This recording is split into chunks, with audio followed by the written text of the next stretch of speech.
919 Regional Representative. We appreciate you taking time out of your busy schedule this morning to be with us and allowing us to share additional information with you. As Tamika has stated, please remain muted throughout the presentation so that you will be able to hear all of the presenters, okay? Today's presenters, as I have already introduced myself as the 919 CFNC Regional Representative, we also have Ms. Tamika Ruffin, who is our 704 CFNC Regional Representative. We have Mr. Skip Watts, who is our 828 East CFNC Regional Representative. And we have Ms. Tracy Mitchell, who is the Grants and RDS Program Manager. Okay. What we're going to be talking about this morning is, what is CFNC? Although many of you are familiar with College Foundation of North Carolina, we may have some others who just came to the state and don't really have an understanding of what CFNC is all about. So we're going to provide you with information regarding what CFNC entails. We're also going to discuss what resources do we have for your office. We're going to talk about the FAFSA tracking tools for North Carolina high schools. And at the very end, we're going to have a Q&A session. So again, if you have questions, feel free to put those in the chat, and we will have other representatives who are on the line. Some of your other CFNC regional representatives are with us this morning as well. They will be answering questions as you place them in the chat, but we will have a Q&A session at the end as well. So what is CFNC? College Foundation of North Carolina. We like to consider ourselves a one-stop shop resource center where we provide information on planning, applying, and paying for college. And it's made up of all of us. Isn't that something? We're a big old family. The 16 UNC campuses, the 58 community colleges and universities, the 58 community colleges, the 36 independent colleges and universities across the state of North Carolina, the North Carolina Department of Public Instruction, North Carolina State Education Assistance Authority, and College Foundation Incorporated. We are promoting higher education by assisting our students with all of those different areas of planning, applying, and paying for college. And most importantly, we are a free service of the state. So we want to go right into talking about the new redesigned, get a sneak peek of the improved and refined scholarship and college search vehicles on CFNC's website.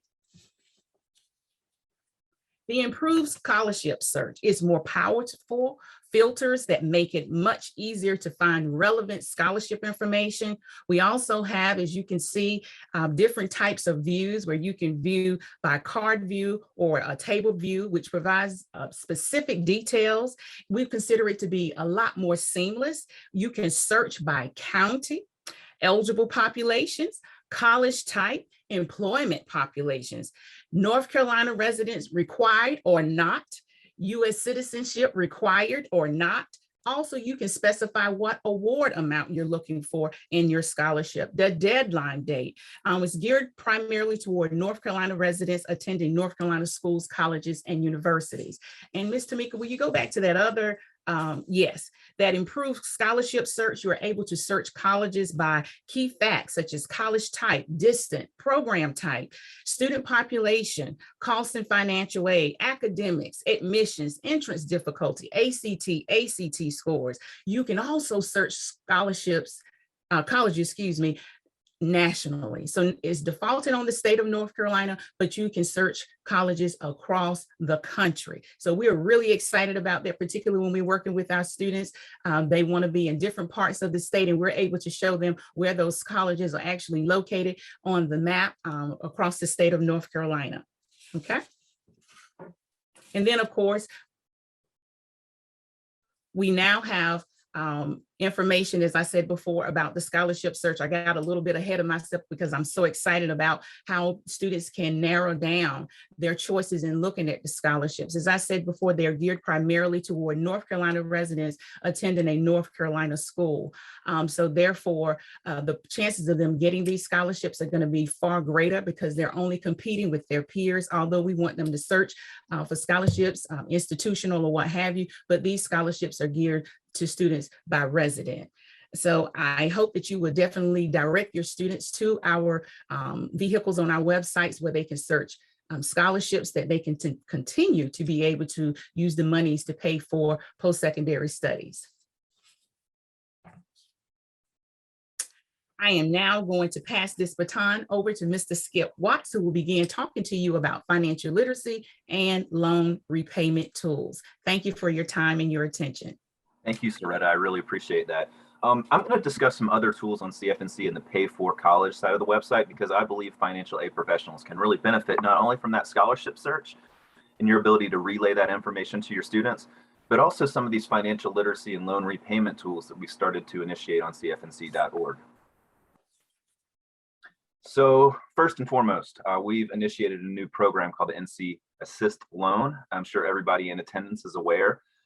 This loan is essentially a loan that's designed to fill that gap between what students have from the federal government and what they have to meet with that cost of attendance. It's a wonderful program. The interest rates are competitive, especially at the parent loan level. In fact, the parent loan interest rate is, in fact, way more competitive than actually the federal Parent Plus loan. So definitely check that out. Something to relay to your students if, in fact, they need to bridge that gap. We have a new dashboard on CFNC. If you haven't been to the new redesigned site, the dashboard is basically designed to help users of CFNC locate everything they've completed or everything they're utilizing within our suite of services. So they can check out their college plan. They can see what colleges they're interested in applying to or have done some previous research about.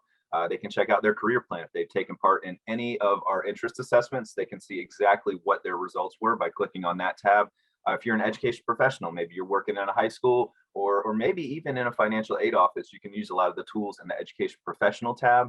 We've got a link to the North Carolina 529 account, and students that take advantage of the NC Assist Loan program can also track their status of their loan in the My Loans tab. And then lastly, that My Profile tab in the top right, that's where students can see exactly what information they put in about their personal status with regards to CFNC. Now, our repayment resources, again, are in the Pay for College side of the website. I think this is going to be an especially pertinent point within the financial aid office, because this is where you can find, again, all those loan repayment tools and our debt management program. I think if you're really a conservative financial aid professional, this is something that you want to turn your students towards, because, again, if we can get them to borrow as little as possible, that's going to benefit them in the long run. And if they know how to repay those loans without any complications, that's of course going to benefit them in the long run as well.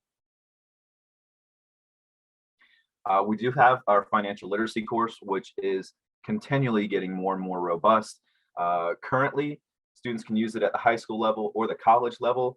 I think it's just a wonderful tool, well, both for high school students and college students, because it helps them develop a sense of their financial being before they are off on that college campus. I should also mention that high school students that complete this and make an 80 or above are eligible for a $500 scholarship. Now, don't freak out too much about that $500 scholarship. We're only offering 2 of those across the state, but regardless of whether or not the student gets the scholarship, they're going to get some invaluable life experience with regards to how to manage their finances as they grow older.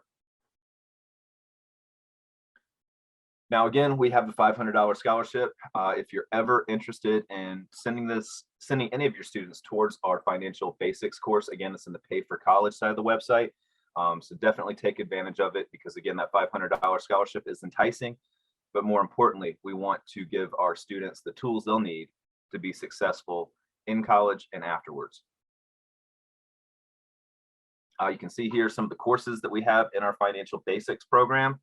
We've got budgeting courses, we've got bank versus credit unions, we've got debit cards versus credit cards, credit scores, and checking and savings account, and how to manage your accounts, and students and credit cards. And we've even got a section on student loan repayment. So again, the financial basics course is robust. There are plenty of opportunities to learn about how to manage your financial well-being, both in college and afterwards. We've got a bunch of financial aid calculators too. I'm sure some of you guys are aware of them. These are designed to help students and parents minimize how much they borrow and be conservative within that process. So we've got a budget calculator for college students so they can start to manage that budget. We've got a college cost calculator. We've got a bank account balancing tool. You can actually compare financial aid offers. We've got a calculator for that. But the one I like the most is the Smart Borrower Calculator. And I like it simply because it allows students to input their desired career. So if a student wants to be a nurse or a doctor or a business owner, they can input that, input the state that they want to live in. And then afterwards, the Smart Borrower Calculator is going to give them a suggested recommended maximum loan limit. I think this is really important for students to have that visual. We don't want students over borrowing, obviously, because that can be detrimental to their course trajectory or their life trajectory. So again, the Smart Borrower Calculator is a really, really good tool to point your students towards, just to demonstrate how much they can borrow to pay for college. Now, thank you for your time. I'm going to turn it over to my friend and colleague, Tamika, from here. So Tamika, take it away. Thank you, Skip, and good morning to everyone again.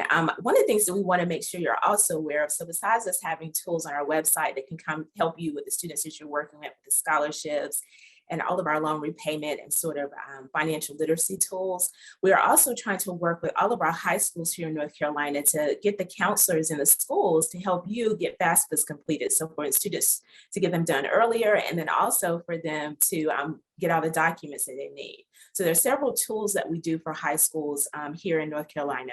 One of them is that we kind of have partnered up with My Future NC, and you may have heard of them a little bit. They are kind of a nonprofit organization in our state that their goal is to kind of help improve educational attainment. And so we have partnered with My Future NC, and they have what they call a FAFSA challenge. So one of the things that they're trying to get high schools to do is to really kind of compete with each other with trying to get the highest FAFSA completions at their high schools. We also have a first in tracker, so I'll show you that, and they'll be able to kind of look at, the high school counselors are able to look to see where they are as far as FAFSA completions, how it compares to other districts in their county, and it also shows them information about kind of where they are in the state. And then of course with CFNC, and I'll show you here that students, counselors can also look to see how many of their seniors have actually completed the FAFSA and if they need to send in any documents to you. So that's why it's important for you to see this. You can kind of understand what we're trying to do on the back end to try to improve or help you in getting those freshmen to get their FAFSAs completed. So the FAFSA challenge allows the high schools again to compete. And then they are competing really for a $500 grant that they can use at their high school to kind of be used for anything. You can kind of look at what the numbers are for this past kind of FAFSA year, 2020, 2021. The goal was to have at least 65% of FAFSAs completed in North Carolina, and we're really close, 61%. And then of course in October, after October 1st, when the new FAFSA opens, there will be again that new cycle for us, for counselors to be able to go in and look and check and see if they can get those students to start those FAFSAs for next fall, and also to kind of turn in all the information. But right now we're kind of very excited about how close we've gotten to the goal for this past year, especially being so new. When I was talking about My Future NC, so when counselors in high schools, they kind of sign up with My Future NC to be a part of the FAFSA challenge, and they've done a really good job in marketing to the high schools to try to get them to sign up. When they sign up, they get monthly newsletters, they get resources and tools about how to understand financial aid in general a little bit better. So they get all these kind of different tools and social media toolkits to post to try to encourage their students to get their FAFSAs done. And then they also do several webinars throughout the year. So they have panels of different high schools from all over the state that share their best practices. So the high schools share with other high schools what they do to try to get their seniors to complete the FAFSA. If they have FAFSA completion events at their high schools, they share kind of their best practices. So it's a really good thing that they're putting together. And again, it's just been started within the last year or 2 years. So we're kind of excited about how it's going and what it will do for you overall to help you with FAFSA completions. So one of the things you can do also is visit the site. It's open to the public. So it's not just, you have to be a high school to sign up. You can actually visit all the information on their website. It's myfuturenc.org. And one of the things that you'll be able to see on here is, again, their first and FAFSA kind of chart, where the high schools can go in and see, you know, their high schools, where they are within the state. They can kind of narrow it down by the state or just their district. And it shows them for the percentage of seniors that have completed the FAFSA so far. So right now, what's out there, of course, is the 2021 cycle. But after October 1st, they'll start the one for the new cycle for this coming up fall. And this may be good for y'all to just to know, so you can kind of go out there and check. So maybe if you want to do some outreach in your areas, in your the high schools around your colleges, you can kind of see where the local high schools are with FAFSA completion. So if you do want to do outreach, this is a good tool to use to see which high schools may need the most help. And a lot of those high schools are doing their own FAFSA completion events. So sometimes they may reach out to you to see if that you can come and help. And I know at the times you may not feel comfortable going in person, but they also have virtual events too. So again, just giving you an opportunity to be able to have something to view to see how are the high schools in your area doing with FAFSA completions, and where could we help them more a little bit, just because we are located in the same area that maybe some of these high schools are located. So just a really great tool. And again, you can play around on their My Future NC site, so you can see this particular tool open to everybody. What we're doing on the CFNC website, one of the things Skip showed you on the dashboard, is that we have an opportunity for counselors in high school to join Finish the FAFSA. So Finish the FAFSA is a tool that we have on CFNC. The counselors do have to sign up for this. So they can't just go in there and view it. We have to make sure they're at a high school for one, and that they work with the seniors at the high school, but they sign up and they are able to see specific information. So on My Future NC, they can see the total percentage of students who have done FAFSAs at their school. Through CFNC, under the professionals area, they actually can go in and see if the student has actually submitted the FAFSA, who that student is. They see the student's name. They don't see their social security numbers, but they see their name. And I'll show you here so you can kind of get an idea. When they come into our professional center, they're able to kind of run reports on different things. So they can do a report to see the Finish the FAFSA. And this all ties in with that challenge too. So this is where they can go in and really contact students directly. So this is what they see. They see the student's name. They see whether or not a FAFSA has actually been submitted by that student. So if they haven't, they can kind of reach out to all those students who haven't submitted FAFSAs. They can also see if it's been signed by the student, if it's been signed by the parents. We know that's always a big issue when students are coming in, that maybe the student signed the FAFSA, but not the parent. So they can see that information, and they can also see if it's been flagged for verification.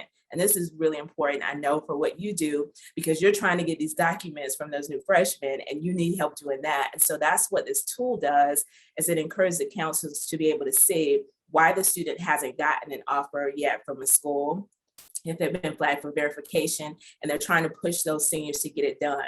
And again, by them doing this, they're also a part of that FAFSA challenge, so they can compete with other high schools. So it's all kind of joined together, where they can individually go into their schools and call those students out that need to still submit the FAFSA and all of that. So a really great tool. Again, it's only accessible by the counselors in the high school, so you can't see this data, but obviously you can see the students who come in at your school. But this is really good, a really great tool that counselors are able to do. And then what we're doing this starting in October is we have Countdown to College Month in October. And, you know, it's a big deal. I don't know if you've heard about it, but obviously we try to have all the high school seniors in North Carolina to get all of their applications done for college, the admissions applications, residency, and obviously the FAFSA. And so we are doing a FAFSA Day, October 23rd. I know some people have probably reached out to you already to try to sign up for your school to be a part of the drive-in event. We didn't know whether or not these will still be effective, but we've heard a lot from the high schools that they do need that kind of help filling out their FAFSA. And so if you are still interested, you can still sign up your school to participate in the FAFSA drive-in. These are the colleges right now. So thank you to all the colleges that were able to sign up for a FAFSA drive-in event. They don't have to come inside. It can be completely outside, an outside event where students are just kind of in their cars, or families are driving up in their cars and asking questions about FAFSA. So if you're still interested or would like to have a FAFSA Day event in your area, definitely reach out to either My Future NC or SCAA, because they are the people who are kind of arranging this particular event. But again, it'll be October 23rd from 9 to 12. So, and if you don't have it at your college, maybe you can volunteer at one of the high schools. Again, you can check the My Future NC tracker and see what high schools probably need your help the most in getting their FAFSAs completed. So thank you again to the colleges that signed up. But if you're still interested, there's still time to do that. So I wanted you to be able to see what we're doing for high schools. And then at this time, what we're going to do is turn it over to Ms. Tracy Mitchell, and she's going to talk to you a little bit about the grants portal and answer any questions that you have about that. So Tracy, I'll turn it over to you. Thanks. Good morning, everybody. I'm just going to give a sort of a high-level overview of what you can do on the state grants portal. Mainly certification, reconciliation. You can calculate your return of funds for withdrawing students. A little bit about reporting and contacts and documentation. These are the main things that I get questions about. So certification is basically conveying to us an enrollment status, a valid enrollment status for a student for that grant program, and not indicating the student is ineligible per school. There's a number of ways you can do that. You can upload a file. If you have an interface, can you go back? If you have an interface through Colleague or Banner, or you have your own setup programming internally, you can populate the certification file and upload it or transmit it to us either by uploading it on the web or by secure FTP. You can download a file from the portal in a CSV format, update it, and upload it back through the web. You can create a file from scratch. The file layout is available. Or you can just go onto the web, onto the state grants portal, and manually enter the enrollment statuses to certify. Okay. So just briefly, how to certify using a file upload. You can request an awards file. For clarification, an awards file and a certification file are the same exact file. When you download an awards file, you're downloading funded and eligible students, and then you can populate the enrollment status in there and upload it back.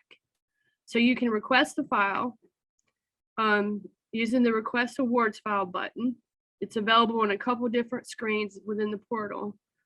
And then you will get the file either, depending on your setup, via secure FTP that you can pull in, or you can download it directly from the web. Then you can populate the file manually or by a process within an Elution interface, and then you upload it back once you have it populated, and that will certify everybody in there. So that's how you do it with the file.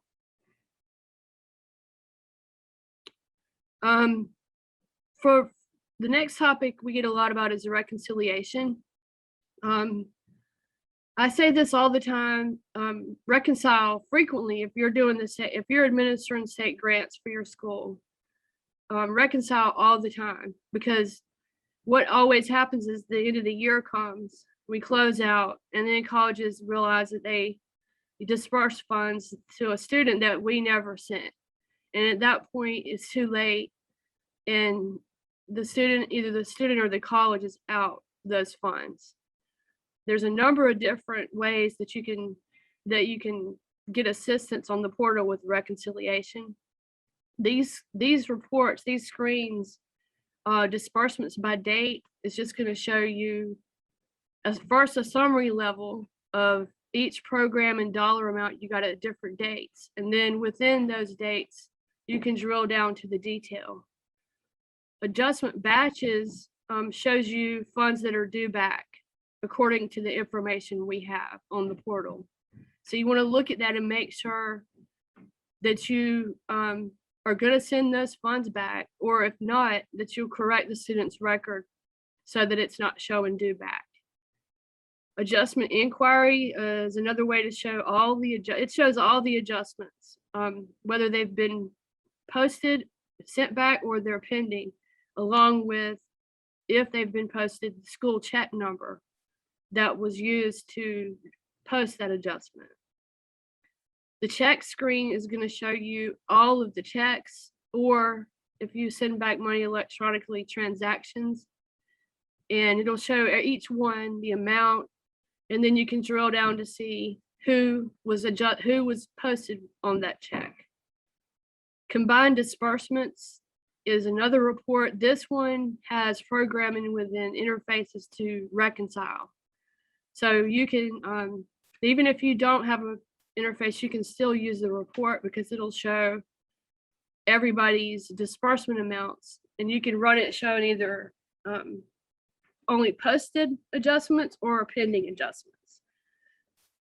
Finally, some summary by student is really comprehensive because it shows each student, it shows their disbursement, the disbursement date, if there's an outstanding adjustment, the status, and everything you pretty much need to get a picture of the situation with your reconciliation. On each one of those, you can click a button to export all of that into a comma separated or an Excel file. So you can use that any way you feel helpful for reconciliation. Okay, that was a long slide. Withdrawal return of funds. This policy that we have now was started last year in 2021. So this is the second year that it's been in effect. The idea was to change it to make it more in line with the federal policy because it was just a little bit strange before. This made it fairly easy to understand. As long as they attend 35% or more, or if they attend more than 35% of the term, they earn the full amount. That is if you know the last date of attendance. If it's less, 35% or less, then it's prorated. If you don't know the last date of attendance, the return will be calculated at 50%. And now post-withdrawal disbursements are now allowed, whereas in the past they were not. They will be dispersed at the prorated amount. Next. So reports. I had mentioned before, on any of the, most of the screens on the state grants portal are also reports. And on any of those, you can use the icons in the top right corner. There's a comma separated, a PDF, and a Word option. To me, the Excel, the comma separated obviously would be more helpful. This is a screenshot of the awards download interactive list. And it has pretty much anything that you could think of to refine your report along the top columns. And you can click those and pick the values that you want. And then when you have it the way you want it, you can click the export to Excel button or whatever one you want to click. So all of them that you see that little icon, you can do that. So that's like one of the best things about the portal now. Another thing that we get a lot about is schools saying, well, I didn't get, this notification, or I didn't get your email, your group email you sent out, because I do send a lot of emails out to a list. So this is under settings in school contacts. And here you can add, edit, and delete contacts. And you can sign up for notifications. This screen, there you can see the notifications that you can sign up for. And the general calendar deadline announcement option is the one I use to create my email list. So if you want to get all my great emails, you can click that one and I will email you, include you in that list. The others are pretty self-explanatory, and it will send you emails for any of those that you click. It'll be an automated email from our system for all of them except the general calendar deadline announcement, which, as I said, is my email list. One thing to remember, if you get a new person, some people, just adding the contact, the person as a contact here, that is not the same as creating a login. So I'm gonna talk about that next. But when you get a new person, this is one thing that you want to do. But if you want them to actually be able to log in, then there's something else you have to do. This is also a super helpful part of the state grant portal, the information center. And it's actually the last option there, documentation. This has all of the payment schedules. It still has my 2015 state grant portal training that happened when this portal first went live. It's a little bit outdated, but all of the basics are still in there if you want to take a look at that. I need to get another one. I will be doing another one in the next month or two, and I will send everybody, you know, if you're on my email list, I'll email you and with information about that. I'm gonna do a whole nother full training. It's got some sections on adjustments. It's got all of the rules and guidance. You know, just the statute that's in statute and that's just been issued by SEAA. It's got a lot of helpful information there. And down at the very bottom, it's got the state grants portal user manual. And that's going to address everything you can do on the portal and how to do it. So it's got chapters for everything. So if you have any questions or need to find something about the portal, that's a really good resource to look at. We keep it updated as much as possible. All right. So user administration is what I mentioned when I said adding a contact isn't the only thing you have to do. So if you get a new person in your office and you want to set them up to log in, this is where you have to go. The login for state grants and for loans like certifying or looking up something about an NC Assist loan is the same login. So the way it's usually set up is the financial aid director has the authority within your office to add, edit, and remove users. So the first place to go would be the financial aid director. A lot of times they don't log in a lot, so they don't really know their login. And so we will help out with all of that.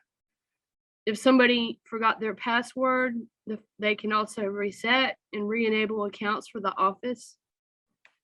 The navigation is, even though the website's been redone, there's still a few clicks to go through to get to it. It's CFNC, Education Professionals, Financial Aid Administrator Resources, and then you'll see loan certification and user management. So the grants is part of the user management. The user management covers all of that, and also the NCSS login. The state grant portal itself is also under Financial Aid Administrator Resources. So I'll put the link there. It's quite long, but it's good to have handy if you're ever trying to find that screen. Next. So this is the user administration screen. The names and stuff are to the left of that little screenshot, but I cut those off and just showed the buttons or the links that you can click to do different things. All the users for your school are going to be listed there if you're an administrator, if you have that authority, if you're the financial aid director. So you go to the admin menu and then you can do that. If you are just a user, you'll just see you can edit your profile there, which would basically be just basically the only thing to do would be change your password or change your email address, phone number, and things like that. So that's where the user administration screen is. This is just a picture of it. All of the roles that you see there, you won't see all of those. If you're a school administrator, that's just the ones that I see. I do want to add that the SEAA portal user option that's there, it doesn't really work anymore. For if you're an established user, you can still link directly from the grants portal to the SEAA portal, but the functionality for users that we create now has been broken And we have to, what we can get with SCAA and get you set up on that portal as well. You just select the roles and you create the username and password for your new user. The password is going to be defaulted to welcome123, like everything else. Once you create that for your new user, you have to tell the user, because this system is a little bit old and it doesn't email people that they have a new user account. You have to handle that yourself. Give them their username and tell them what the password is, and then they can change their password when they get in. And again, this is completely separate from the school contacts. This is a separate step, and you'll need to do this or contact me, or Meredith Etheridge will help you get new people set up here for a login. That's it. Is that my, yep. So anyway, that was my last slide. Thank you. I know that was really high level, but I am going to try to do a more comprehensive training later. So thank you. Thanks, Tracy. One of the things, I know we're going to open it up for questions at this point. I did want to make sure that everybody knows who their CFNC regional manager is. You can see if you don't have the contact information. So a lot of the information we gave, if you ever want some kind of more information about anything we showed you today, or if you ever have any virtual programs or face-to-face events, we are doing those as well.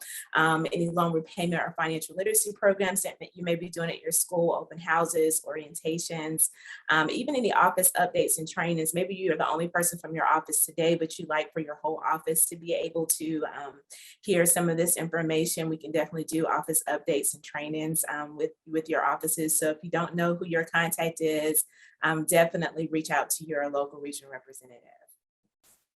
I know, Skip, you were going to try to handle it. Do we have any questions in the chat that we need to address? At this point, I don't have any questions, Tamika. Okay. I assume that's because Tracy did an unbelievable job covering all that. That's great. And I think I saw someone's hand raised. I don't know if you can unmute yourself or not. I'll go see if I can find you. Also, just to let you know too, we do have upcoming state webinars. So throughout the whole year, one of the things, of course, as everybody has learned in 2020, how much we can do virtually, we do have statewide webinars that we'll be doing throughout the whole school year, and we'll have them on different topics. So not only just for you, but if you have children of yourself that you are in the process of getting them through everything, whether or not it's middle school or high school. We have lots of events towards K through 12 schools, parents and students. We have some this month, of course, about saving for college, and then about Countdown to College month in October. And we may even be reaching out to you because we do lots of statewide financial aid workshops. So where parents can just sign up on a platform like this, and we talk to them about financial aid. So if we reach out to your office, it would be wonderful if you could help us with any of those panels that we may decide to do for that. Of course, they're all free to students, but if you want to kind of keep up with our events, go to cfnc.org/events, and that will take you there. We do have newsletters. So we also have newsletters about CFNC, about NC 529 plan, about the NC Assist program. If you're not already receiving any of those newsletters, you can definitely sign up. There's a link to sign up on CFNC, but if you have your phones, you can just kind of take a picture here, and the QR code will take you to that page to sign up. So if you want to sign up for any of our newsletters, again, we just kind of give updates about what's going on in any of these areas. So if you want to stay up to date with that, definitely sign up for our newsletter. And then, of course, we are all on social media. So we try to announce as much information as we can through Facebook, Twitter, YouTube, and Instagram. And also on our YouTube, we have lots of different webinars that we've done in the past. So if you ever want to kind of see what we've done so far as it relates to financial aid, you can check out some of our webinars there. And then, of course, we kind of try to record a lot of our statewide webinars and put them out there. So you could be on our YouTube channel too, if you volunteer for any of our statewide events. And of course, if you have questions about anything that we talked about, you know how to reach out to us. You can call our call center. If you have anything specific about NC Assist, this is the NC Assist email address that you can send questions to about that. We will have an upcoming another NC Assist webinar coming up in November. So look out for that. So if you missed our first one that we did late in the summer, we'll have another one in November. So you'll be able to sign up for that, and we'll answer any questions you may have about the NC Assist program. But I'll try to see if we have any more questions that came up. Do we have No, anyone? I don't see Tamika. any. I'm not seeing any questions, Tamika. Yeah, good. Well, I don't know if somebody cannot unmute yourself, just put that in the chat that you cannot unmute yourself if for some reason you are locked into your mute and you want to ask a question. I did see a hand raised, so I don't know if maybe you can't unmute yourself, but if you can't put that in the chat, I'll try to find you to unmute you. There was one question that came through and it came to me directly regarding the recording. I just want to remind everyone that the recording will be sent to you automatically in a day or so. So everyone will be getting a copy of this. But if we don't have any more questions, we do thank you all for joining us today. And again, reach out to us, your local regional manager, just if you have any questions or want to have any programming done. But thank you guys for joining us today and have a wonderful week.